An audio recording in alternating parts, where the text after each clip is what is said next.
até o versículo 32, do 11 ao 32. A parábola do filho pródigo. Continuou. Certo homem tinha 2 filhos. O mais moço deles disse ao pai: Pai, dá-me a parte dos bens que me cabe. E ele lhes repartiu os haveres. Passados não muitos dias, o filho mais moço, ajuntando tudo o que era seu, partiu para uma terra distante e lá dissipou todos os seus bens, vivendo dissolutamente. Depois de ter consumido tudo, sobreveio àquele país uma grande fome e ele começou a passar necessidade. Então, ele foi e se agregou a um dos cidadãos daquela terra, e este o mandou para os seus campos a guardar os porcos. Ali desejava ele fartar-se das alfarrobas que os porcos comiam, mas ninguém lhe dava nada. Então, caindo em si, disse: Quantos trabalhadores de meu pai têm pão com fartura, e eu aqui morro de fome? Levantar-me-ei, irei ter com meu pai e lhe direi: Pai, pequei contra o céu e diante de ti, já não sou digno de ser chamado teu filho. Trata-me como um dos teus trabalhadores. E levantando-se foi para seu pai. Vinha ele ainda longe, quando seu pai o avistou, e, compadecido dele, correndo, o abraçou e beijou. E o filho lhe disse: Pai, pequei contra o céu e diante de ti, já não sou digno de ser chamado teu filho.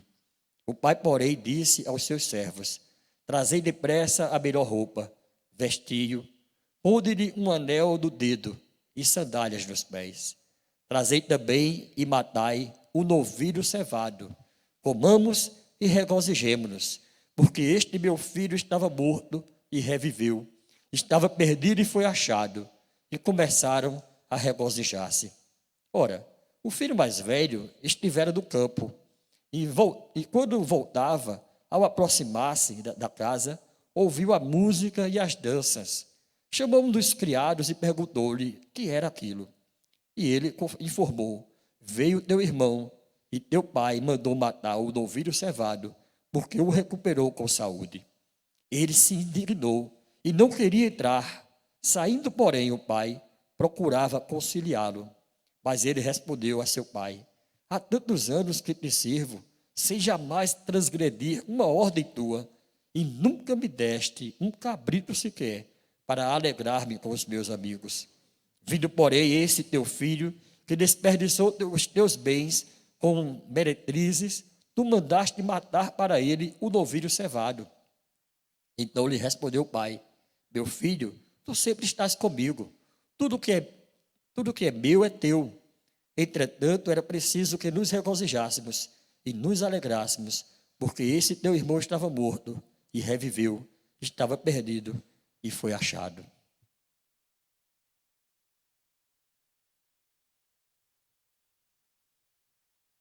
Amados, neste capítulo 15 de Lucas, Lucas trata de 3 parábolas neste capítulo.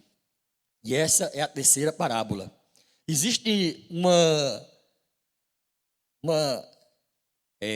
simultaneidade entre elas, é uma singularidade entre elas. A primeira parábola é a parábola da ovelha perdida.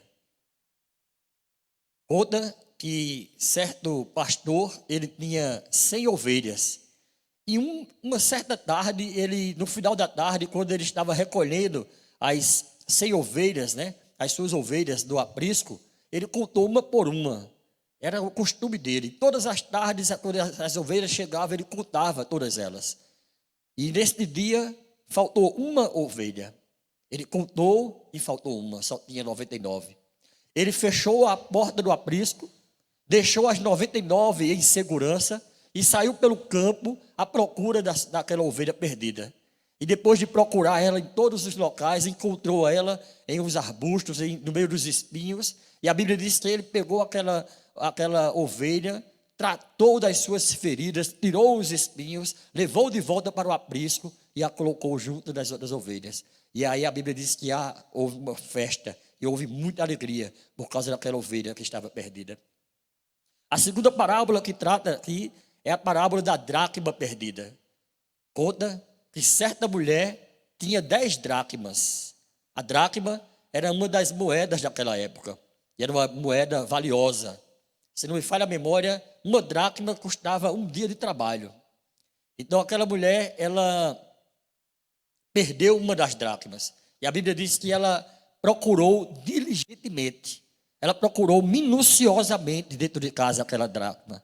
Eu imagino que aquela mulher deve ter afastado, a mulher deve ter afastado os móveis, né? Ter afastado tudo para poder encontrar aquela dracma. A Bíblia diz que ela acendeu a lamparina, acendeu a luz, né? Viu? E começou a procurar diligentemente até encontrar aquela dracma. E quando ela encontrou a dracma, aí ela convida as amigas para se alegrar com ela, porque ela encontrou a dracma perdida. E aí vem a parábola do filho pródigo. Essa parábola conta a história de um jovem que se afastou, deixou sua casa, deixou seu lar, deixou a sua família e foi embora, né? E também, semelhantemente, ele retorna depois e há uma festa. E essa parábola ela se compara, né, a alguém que deixou o evangelho e depois retornou para os braços do Pai, né? Nós sempre reportamos ou sempre ouvimos mensagens desse texto falando sobre alguém que deixou o evangelho e que está retornando, em que há festa no céu. Mas, amados, esse texto, para mim, ele é um texto muito rico. Ele é um texto rico de detalhes. E se nós olharmos para o texto, nós podemos ver que existem várias possibilidades de mensagem nesse texto. Por exemplo, eu já escutei a mensagem mais comum de ouvir esse texto, como eu falei, é sobre o filho pródigo. Mas eu já ouvi uma mensagem do pastor Lorinaldo Mota, falando sobre o filho mais velho, o filho que ficou, né? E ele pregou sobre aquele filho que ficou. E eu ouvi também o pastor Pontes pregar certa vez aqui na nossa igreja, nesse mesmo texto, uma palavra missionária, dirigida a missões, nesse texto. Então, existem outras possibilidades. Nós temos outros personagens aqui. Nós temos aqueles amigos daquele homem, desse jovem, que dissiparam, que gastaram os seus bens com ele. E na hora que tudo acabou, ele procura as pessoas e as pessoas dão as costas para ele. A Bíblia diz que ninguém lhe dava nada. E passou necessidade, começou a sentir dificuldade e ninguém lhe dava nada. Então, nós temos os personagens aqui que eram as pessoas que dissiparam, né, a sua fortuna, né, o seu dinheiro com ele, mas o abandonaram. Nós temos uma outra pessoa aqui que é o dono da pocilga, que o contratou para cuidar dos porcos. Nós temos também um personagem aqui que é falado 3 vezes, que é o novilho cevado. O novilho cevado, sim. Ele é um personagem também dessa história. E é interessante porque ele não é um novilho cevado, é o novilho cevado. É um artigo definido. Dá a entender que aquele novilho, aquele bezerro, estava sendo preparado para uma festa. E ele é citado 3 vezes. Quando o filho retorna, o pai diz aos servos: matai o novilho cevado. Quando o filho mais velho vem do trabalho, encontra e vê a festa e pergunta o que está acontecendo, o servo diz para ele: teu irmão voltou e o teu pai mandou matar o novilho cevado. Depois ele se encontra com o pai, ficou desgostoso, não quis entrar na festa, e aí o pai começa a conversar com ele, e ele diz: eu te sirvo há tantos anos, o senhor nunca me deu nem sequer um cabrito, agora veio o teu filho, né, desperdiçou os teus bens, e o senhor manda matar o novilho cevado. Então esse novilho cevado tem também uma importância, nós também podemos trabalhar uma mensagem sobre ele. E também o servo que deu a notícia, é uma outra pessoa. Mas eu queria, juntamente com os irmãos, nessa noite, estudar sobre o pai daqueles 2 filhos, o pai do chamado filho pródigo. Antes de entrar, né, no estudo sobre o pai, eu queria perguntar algo para vocês. Nós estamos acostumados a ouvir falar do filho pródigo, né? Todo mundo aqui já ouviu a mensagem. Quem nunca ouviu uma mensagem sobre o filho pródigo? Agora eu pergunto, o que é filho pródigo? O que é pródigo? Alguém sabe o que é pródigo? Alguém tem noção do que é pródigo? Eu achava que pródigo era alguém que estava perdido, que tinha saído, que tinha se desviado e depois voltava. Mas pródigo, o que significa a palavra pródigo? Pródigo significa aquele que desperdiça seus bens, ou que gasta mais do que necessário. O pródigo é uma pessoa esbanjadora. O pródigo é alguém que não sabe economizar. Tudo que ele tem, ele gasta à toa. Isto é pródigo. Isto é ser pródigo. E era exatamente isso que aquele jovem foi. Ele pegou os seus bens e ele gastou tudo que tinha. Então, olhando para o texto, eu quero trabalhar sobre o pai do filho pródigo da seguinte perspectiva. Eu quero ver com os irmãos aqui atitudes desse pai ou características do pai, de um pai. E aqui no caso, o pai é o do filho pródigo. Em primeiro lugar, eu vejo que esse pai é um pai que atende ao filho. Esse pai é um pai que ouve o apelo do filho e atende ao seu pedido ou à sua exigência, né? O versículo 12, veja comigo aí, no capítulo 15, versículo 12, nos diz que e ele lhes repartiu os haveres. A Bíblia diz que o filho mais moço chega para o seu pai e pede ao seu pai a parte que lhe cabe da herança, a sua parte da herança. Mas eu pergunto para os irmãos também, esse jovem tinha direito a alguma coisa? Esse jovem tinha direito a receber essa herança? Não. Por quê? Porque a herança é para ser dada quando se morre. Quando o pai morresse, ele receberia a herança. E mesmo assim, existe também um outro detalhe. Para a cultura judaica, o filho mais velho, ele receberia a herança em dobro. A parte dele era dobrada, né? Então aquele jovem, ele de uma maneira rebelde, eu imagino que ele olha assim para o pai e está implícito isso, não está, a Bíblia não fala assim. Mas aí ele diz, olha, eu quero a parte que me cabe. Então está implícito o quê? Pai, já que o senhor não morre, o senhor não vai morrer nem tão cedo, o senhor aí está, né, com todo vigor, eu quero a minha parte da herança, eu não quero esperar o senhor morrer não. O filho despreza o pai. O filho despreza viver com o pai, viver na presença daquela família. E ele quer a parte dele a todo custo. E eu imagino que aquele pai, ele não deu de imediato a sua, não repartiu de imediato. Eu acho que ele deve ter conversado com ele, deve ter, meu filho, não é assim que se faz, tal, né? Mas aquele filho insistiu, e ele queria a parte que lhe cabe. E o pai acabou atendendo ao seu filho. Então esse pai é um pai que atende ao filho, mesmo a contragosto, mesmo contra a sua vontade, mas ele atende, e ele diz, e o texto diz, que ele lhes repartiu os haveres, ou seja, repartiu a herança. E em segundo e terceiro lugar, né, são dois pontos aqui, que esse pai é um pai amoroso e também é um pai compreensivo. Ele é amoroso e é também compreensivo.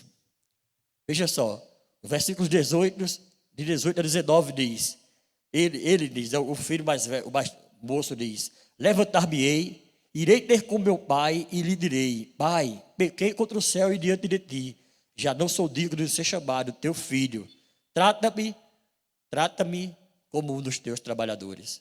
Por que o filho disse isso? Ou quando o filho disse isso? Depois que o filho dissipou tudo, depois que o filho gastou toda a sua herança, que ele não tinha mais para onde ir, que não tinha mais o que fazer, que ele estava tomando conta dos porcos, ele estava ali apacentando os porcos, ele desejava, a Bíblia diz que ele desejava comer a lavagem dos porcos. Tamanha era a fome. E aí ele cai em si. Ele cai em si e começa a pensar, puxa vida, quantos trabalhadores de meu pai têm pão com fartura. Esse pai era um pai amoroso. Ele tratava as pessoas com decência. Ele tratava as pessoas com amor. Vejam como ele reconhece. Os trabalhadores de meu pai têm pão com fartura. E eu aqui morro de fome. Ele reconhece o amor do pai, depois de ter perdido, depois de ter se afastado, depois de estar longe. Ele reconhece que aquele pai é um pai amoroso. E aí ele diz: eu sei o que é que eu vou fazer. Vou me levantar, vou voltar para casa, vou dizer a meu pai que pequei contra ele, que pequei contra o céu, que pequei contra Deus, e ele vai me perdoar, porque ele é um pai compreensivo. Ele vai me entender, ele vai compreender que eu fiz besteira. Ele vai compreender que eu fiz uma bobagem. Eu tenho certeza que meu pai vai me compreender. E aí ele vai, se levanta, né, e retorna para casa. Porque ele tem consciência de que o seu pai é um pai amoroso e é um pai compreensivo. E daí lá na frente, nós vamos ver que ele tem razão desse pensamento. Em quarto lugar, esse pai é um pai cuidadoso. Ele não é um pai à toa. Ele não é um pai displicente. Ele não é um pai desatento. Esse pai é um pai cuidadoso. Ele não é um pai que olha assim e diz: já que você quer a sua, vá-se embora, né? Já que você quer a sua parte da herança, vá-se embora, desapareça da minha frente. Eu não quero mais saber de você. Você não é mais meu filho. Você não é mais, para mim você morreu. Esse pai não diz isso, né? Veja o que diz o versículo 20. Perdão, versículo 30. O filho mais velho volta para casa, né, e fica sabendo da festa, não quer entrar. E aí, quando o pai chega para conversar com ele, ele diz o seguinte ao pai: vindo porém, versículo 30, parte B, né? Vindo porém esse teu filho, que desperdiçou os teus bens com meretrizes, tu mandaste matar para ele um novilho cevado. Olha a palavra do filho, qual é? Vindo porém este teu filho, que fez o quê? Desperdiçou os teus bens com quem? Com meretrizes, com festas. Aí eu pergunto para vocês, pergunto para os irmãos: quem disse ao filho mais velho que o irmão tinha gastado tudo? Com meretrizes, com prostituição, com farra. Quem disse isso a ele? O irmão poderia ter feito negócio lá fora, veio a fome e ter perdido tudo. Mas quem disse a ele? Como é que ele sabia que aquele filho gastou desse jeito? O irmão dele gastou assim. Eu penso o seguinte, que aquele pai, por ser um pai cuidadoso, ele deve ter mandado alguém ir atrás do filho. Veja que o texto diz que ele foi para uma terra longínqua. Ele não ficou na mesma terra. Ele não ficou na mesma cidade. Ele não ficou na mesma região. Ele foi para uma terra longínqua. Estava longe deles. Mas esse filho mais velho sabia como ele tinha perdido. Então, volto a dizer, eu imagino que esse pai deve ter mandado alguém ir atrás dele. Vai lá, atrás do meu filho mais moço. Vai lá e vê o que ele está fazendo. Vê em que ele está investindo o dinheiro. Vê como ele está gastando o dinheiro. Vê como ele está vivendo, né? E essa pessoa trouxe as informações. E foi assim, imagino eu, que aquele filho mais velho ficou sabendo que ele gastou tudo com meretrizes. Então esse pai era um pai cuidadoso. O filho foi embora, mas ele manda alguém para trazer notícias sobre ele. Manda alguém para acompanhar os passos do seu filho. Ele não fica à toa, ele não fica, não deixa para lá, né? Como muitos de nós faríamos com os nossos filhos. Quem sabe nós estivéssemos no lugar desse pai, diríamos: foi escolha dele, ele que se arrebente. Foi escolha dele, ele que sofra as consequências, né? Não quero nem saber. Mas esse pai não, esse pai foi um pai cuidadoso. Em quinto lugar, esse pai era um pai compassivo. Era um pai que tinha compaixão, que se compadecia. Era um pai compassivo. Veja o versículo 20. Versículo 20 diz: quando o filho se aproxima, via ele ainda longe, né? E levantando-se, foi para o seu pai, via ele ainda longe, quando o seu pai o avistou, e compadecido dele, ou cheio de compaixão, e seu pai, cheio de compaixão dele, correndo, o abraçou e o beijou. Agora você imagina a situação que esse filho estava. A Bíblia diz que ele estava numa terra longe. Ele dissipou tudo que ele tinha. Depois ele foi trabalhar fazendo o quê? Cuidando de porcos. Depois de estar cuidando dos porcos, ele se levanta e vai para o seu pai. Eu imagino, irmãos, que ele não tinha dinheiro, ele não tinha mais nada. E aí, imagina a situação também dele. Porque quando ele chega, o pai diz para botar roupa nele, para botar calçado, para botar anel. Então esse filho deveria vir, né, todo fedorento, cabelo esvoaçado, a roupa rasgada, maltrapilho. Era uma viagem longa e ele não tinha mais nada. Mas aquele pai não se importou como ele estava. E movido de íntima compaixão, e movido de uma grande compaixão, ele corre, se abraça com o seu filho, mesmo no estado que ele está, e o beija. Ele não diz como, quem sabe, algum de nós diria: primeiro vá para casa, ó, vá tomar seu banho, toma um banho, depois a gente conversa. Toma um banho, pinta o cabelo, bota perfume, aí eu dou um beijo de você. Não. Do jeito que ele estava, esse pai o abraçou e o beijou. Esse pai era compassivo, ele era cheio de compaixão pelo seu filho.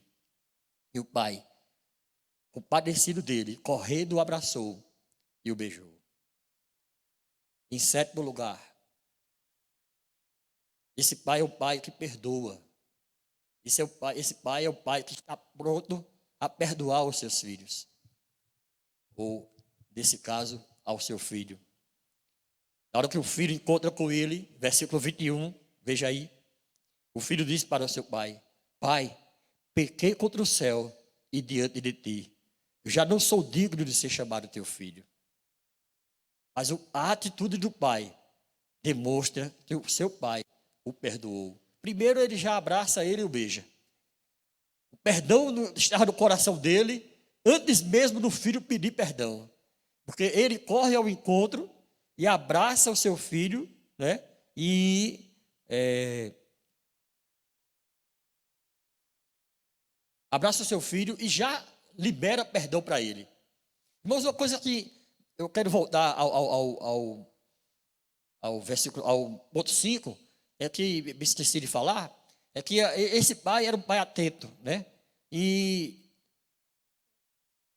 eu imagino que esse pai, ele, todas as manhãs, ou todo no final da tarde, quem sabe, em um determinado horário do dia, esse pai ficava na porta da sua casa e ele olhava para o final da estrada. Esse pai era um pai atento e ele ficava esperando o seu filho voltar. Ele olhava para o final da estrada. A Bíblia diz que via ele ainda longe. O seu filho via ainda longe quando ele o avistou. Então, quando o pai o avistou, ele reconheceu o filho pelo andar, não pelas roupas, não pela maneira como o filho estava. Mas ele, quem sabe, reconheceu pelo andar. Ele olha no final da estrada, vê o filho vindo ao longe, corre ao seu encontro. Por isso que diz que esse pai era um pai atento. Ele estava ali esperando o retorno do seu filho. Voltando para o ponto 7. Esse pai é o pai que perdoa. Ele estava pronto para perdoar o filho. E ele perdoou o filho antes do filho chegar até ele. Porque assim que o filho chega, ele já estava correndo ao encontro dele. E abraça e beija. Ele perdoa o seu filho. Em oitavo lugar, a oitava atitude desse pai. Esse pai é um pai que restitui. É um pai que restitui ao seu filho a posição de filho. Veja o versículo 22. Depois que o filho diz a ele: eu pequei contra os céus e perante, né? Pequei contra o céu e diante de ti, e eu já não sou digno de ser chamado teu filho. Depois disso, o pai diz a resposta do pai, qual é? Olha, versículo 22. O pai, porém, disse aos seus servos: trazei depressa a melhor roupa e vestiu, ponde-lhe um anel no dedo e sandálias nos pés. O que isso significa? Isso significa restituição. Apesar do filho ter pedido a ele, para ele receber, para que o seu pai o recebesse como um trabalhador, como um escravo, como um jornaleiro, o seu pai diz: não, você é meu filho. E a atitude do pai demonstra isso. Ele manda que os servos tragam a melhor roupa. Os escravos não têm melhores roupas, né? Os trabalhadores não têm as melhores roupas, mas o filho tem a melhor roupa. Traz a melhor roupa e veste ele. Depois disse: trazei também um anel e põe-lhe um anel no dedo. O anel é símbolo de status, é símbolo de poder, é símbolo de aliança, né? De união, ele está dizendo: você é meu filho, você faz parte da minha família, você não é meu escravo, você não é meu trabalhador, você é meu filho. E ele coloca um anel do dedo do filho, mostrando que ele é filho, restituindo a ele a posição de filho, trazendo para aquele filho o seu lugar devido. E depois ele diz: coloque também sandálias nos pés. Quem andava descalço eram os escravos. Quem andava descalço era quem não tinha família, né? Não tinha, eram pessoas que pertenciam a outras. Eram os escravos. E o pai estava dizendo: você não é escravo, você é o meu filho. E aí ele dá a roupa, a melhor roupa, coloca o anel no dedo e coloca a sandália nos pés, restituindo àquele filho o seu lugar, o lugar de filho, o lugar que era devido a ele. Em nono lugar, esse pai é um pai que se alegra com o arrependimento. Esse pai é o pai que, ao ver o arrependimento do filho, ele reconhece que o filho realmente se arrependeu e ele se alegra com isso. Versículos 23 e 24 diz: trazei também e matai o novilho cevado, comamos e regozijemo-nos, porque este meu filho estava morto e reviveu, estava perdido e foi achado. E aí começou a festa. Como eu estava falando no início, ele manda matar o novilho cevado. Eu imagino que esse pai estava preparando esse novilho, esse bezerro, para o dia do retorno desse filho. O filho mais velho talvez não pensou assim. O filho mais velho talvez pensasse que esse novilho cevado seria para uma outra oportunidade. Mas no coração do pai, ele sabia que aquele novilho cevado, era para o retorno do seu filho mais novo, seu filho mais jovem. Quando ele voltar, eu vou matar esse novilho, eu vou fazer um banquete, eu vou fazer uma festa. E foi isso que ele fez. Ele se alegra com o arrependimento do filho. Ele se alegra com o retorno do filho. Pensa aí, irmão. Pense você em casa também. O que você faria no lugar desse pai? Será que você teria as mesmas atitudes que ele? Será que eu, como pai, teria as mesmas atitudes desse pai? Será que eu sou um pai cuidadoso? Será que eu sou um pai atento? Será que eu sou um pai compassivo? Tenho compaixão? Será que eu sou um pai que estou pronto a perdoar as falhas, os erros do meu filho? Será que eu estou pronto a restituir a ele quando ele me deu prejuízo? Será que você se enquadra nisso aqui? Qual seria a minha atitude? Qual seria a sua atitude? Quando aquele filho estivesse voltando todo maltrapilho, você diria: agora você está voltando para casa. Agora você veio, você já gastou tudo, você não tem mais nada, agora você me procura. Agora eu sou importante para você. Será que nós trataríamos os nossos filhos assim? Como será que nós trataríamos o nosso filho? Esse pai se alegra com o arrependimento. Esse pai se alegra com o retorno. Por isso ele abraça o filho, ele beija o filho, ele restitui o filho e ele dá uma festa.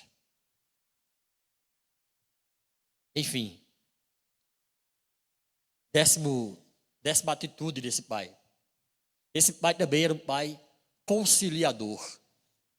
Um pai conciliador. Veja o versículo 31 e 32, o que diz. Então lhe respondeu o pai: meu filho, tu sempre estás comigo. Tudo o que é meu é teu. Entretanto, era preciso que nos regozijássemos e nos alegrássemos, porque esse teu irmão estava morto e reviveu, estava perdido e foi achado. No versículo 30, eu quero recuar um pouco. Veja o que diz o versículo 30, para que a gente entenda por que é que ele é um pai conciliador. O versículo 30 diz o seguinte: o filho mais velho volta para casa, vê a festa, o servo diz a ele o que está acontecendo, e aí ele fica com raiva, né? Porque o pai recebeu ele, recebeu o irmão dele, e fez uma festa e matou o novilho cevado. Então ele, dialogando com o pai, veja o que ele diz ao pai, o versículo 30. Vindo, porém, esse teu filho, presta atenção nisso aqui, ó. Isso é interessante. Olha a palavra do filho mais velho. Vindo, porém, esse teu filho, ele não diz meu irmão. Vindo, porém, esse meu irmão, ele fala, vindo, porém, esse teu filho. Sabe o que parece aqui? Parece aquelas brigas de casais, né? Quando o casal está brigando por causa do filho. Olha o teu filhinho aí. Parece que é só filho dela, não é filho dele. Ou ela diz a ele: ó, tua filhinha, o que está fazendo? Parece, né? Mas e essa é a atitude do filho mais velho. Vindo esse teu filho, ele não está dizendo meu irmão, ele está dizendo teu filho. Ele não é nada meu, né? Em outras palavras. Tu mandaste matar para ele, né, um novilho cevado. E diz mais ainda, antes, ele diz assim: eu te sirvo há tantos anos, ó. Esse teu filho aí pegou os teus bens, foi-se embora, gastou tudo com as meretrizes, gastou tudo lá fora. Eu fiquei aqui do seu lado, eu fiquei trabalhando para o Senhor, eu fiquei dando lucro ao Senhor, e o Senhor nunca mandou matar um cabrito sequer para mim. A revolta dele era essa. A revolta dele é porque o filho tinha ido embora, o irmão dele tinha ido embora, tinha levado a sua parte, tinha gastado tudo lá, e ele tinha ficado, estava trabalhando com o pai, e ele estava dizendo ao pai que o pai nunca sequer deu nem mesmo um cabrito para ele se alegrar com seus amigos. E ele estava revoltado com isso. E de certa forma, né, eu não tiro a razão dele, olhando humanamente falando. Ele tinha razão da maneira que ele estava agindo. Porque aquele filho foi irresponsável. Foi-se embora. E ele, sendo responsável, continuou ali. Só que tem um detalhe que ele não percebeu. Tem um detalhe que ele não se ateve, né? E o pai chama a atenção dele para isso. E esse pai é um pai conciliador. Veja o que o pai diz. Vindo, porém, né, o teu irmão. Esse teu irmão, ele diz, esse teu filho. Aí o pai diz, esse teu irmão estava morto. Ele estava perdido. E era necessário que nós nos alegrássemos. Mas antes disso, ele diz uma outra coisa interessante também a esse filho. Meu filho, tu sempre estás comigo, é verdade. Tudo que é meu, de quem é? É teu. O teu irmão levou a parte dele. Tudo que é meu é teu. O que é que te impedia de ter matado um cabrito, uma vaca, um boi? O que é que te impedia de fazer isso? Nada. Tudo que é meu é teu. Você poderia ter matado um e ter se alegrado, ter feito a festa. Agora, vindo esse teu irmão, que estava morto e reviveu, que estava perdido e foi achado, não era justo que nos alegrássemos? Então, aquele pai, ele concilia os dois irmãos. Ele começa a trabalhar na mente daquele irmão, mostrando que era necessário que ele também o perdoasse, que ele também o recebesse, que ele também o aceitasse como irmão. Então, vamos rever essas 10 atitudes desse pai. A primeira atitude, ele é um pai que atende. A segunda e a terceira, no caso, ele é um pai amoroso e é um pai compreensivo. A quarta atitude, ele é um pai cuidadoso, ou característica, né? É um pai cuidadoso. Quinto, ele é um pai atento. Sexto, ele é um pai compassivo, é um pai cheio de compaixão. Sétimo, ele é um pai que está pronto a perdoar, é um pai que perdoa. Oitavo, ele é um pai que restitui. Nono, ele é um pai que se alegra com o arrependimento. E décimo, ele é um pai conciliador. Irmãos, essas características que eu falei aqui, traz a você algo na memória, a sua memória. Dá para você imaginar alguém dessa forma, alguém desse jeito? Quem? Deus, o nosso Pai eterno. Nosso Pai eterno está representado aqui na figura desse Pai, com as suas atitudes, com as suas características. Nós somos os filhos pródigos, né? Nós somos os filhos que estávamos desgarrados. E Deus foi ao nosso encontro, através de Jesus Cristo. Ele nos atendeu, nos socorrendo, nos tirando das trevas. Ele nos amou, enviando o seu único filho para morrer por nós. Ele compreende a nossa necessidade, a nossa miserabilidade. Ele é um pai cuidadoso, que está a todo tempo cuidando de nós, nos protegendo, nos livrando, nos guardando. Ele está atento às nossas orações. Ele está atento às nossas petições.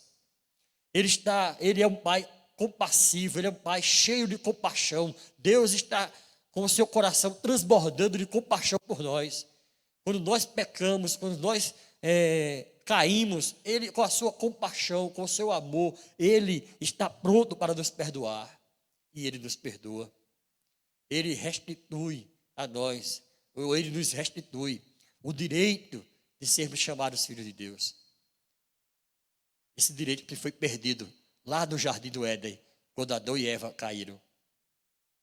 Perdemos o direito lá, mas ele está restituindo a nós o direito de sermos chamados filhos de Deus. E quando nós nos arrependemos, quando nós aceitamos o Evangelho, quando vemos para a presença do Senhor, a Bíblia diz que há festa no céu. A festa do céu por um pecador que se arrepende. Há uma festa maior por um pecador do que por 99 justos que não precisam de arrependimento. E Ele é um Pai, nosso Deus é um Pai que concilia, que nos concilia com Ele mesmo. Ele nos reconciliou com Ele mesmo, através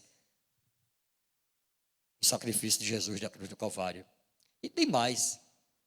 Além disso, o nosso Deus também nos diz: meu filho, tu sempre estás comigo, tudo que é meu é teu.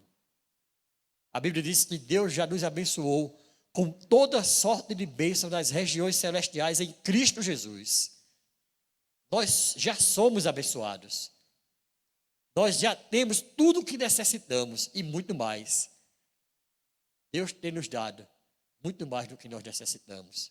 Amém? Que Ele, da sua infinita graça e misericórdia, nos abençoe e nos ajude a sermos como Ele, a sermos como esse Pai, com suas características. Amém? Vamos ouvir.